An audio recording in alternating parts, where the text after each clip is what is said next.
স্বাগত জানাই। আগামীকাল শিবরাত্রি, এই মহাশিবরাত্রি উপলক্ষে আজ আমি তৈরি করে দেখাবো ঝরঝরে সাবুর পোলাও।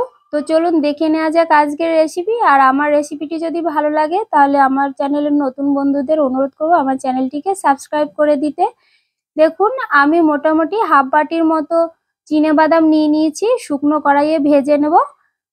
এবারে নিয়েছি 1 বাটি সাবুদানা, বড় দানার সাবুদানাটা নিয়েছি আমি। আপনারা কম বেশি করে নিতে পারেন, তবে বড় দানার সাবুদানা নেওয়ার চেষ্টা করবেন।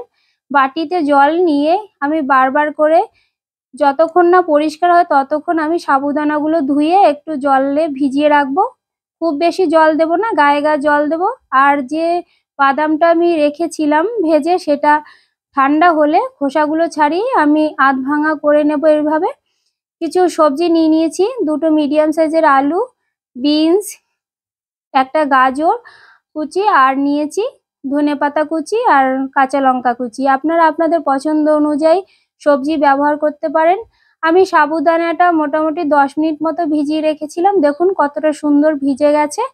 এবারে ফ্রাই প্যান বসিয়ে দিয়েছি ওভেনে। ফ্রাই প্যান বসিয়ে দেওয়ার পরে আমি দিয়ে দিলাম তেল, সরিষার তেল। এখানে তেল দিয়ে আমি বাদামটাকে ভেজে নেব। এখানে হাফ বাটির মতো বাদাম নিয়েছি ভাজার জন্য, পরে অ্যাড করব। ওই তেলের মধ্যে আমি 1 চামচ ঘি দিয়ে দিয়েছি। পুরো রান্নাটা আপনারা ঘিও করতে পারেন।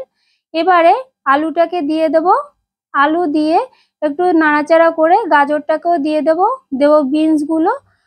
এবারে নাড়াচাড়া করে নেব ভালো করে, মোটামুটি যাতে সেদ্ধ হয়। আর এই অবস্থায় গ্যাসের ফ্লেমটাকে মাঝারি অবস্থায় রাখবো। এখানে আমি সাদা নুন দিয়েছি, তবে আপনারা সন্দেশ নুনটা দেওয়ার চেষ্টা করবেন।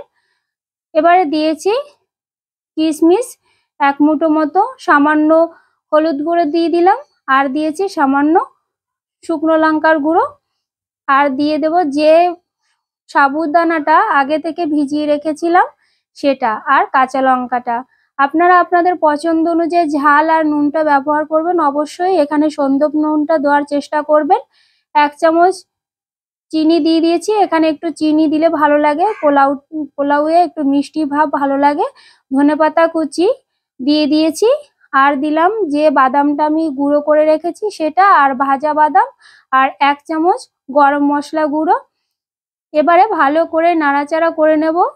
শিবরাত্রি কিংবা একাদশী বা যে কোনো ব্রত, একাদশী, উপোসে আপনারা এরকম রেসিপি তৈরি করে খেতে পারেন। একদম পারফেক্ট ঝরঝরে সাবুদানার এই পোলাওটা। ধন্যবাদ বন্ধুরা, পাশে থাকবেন।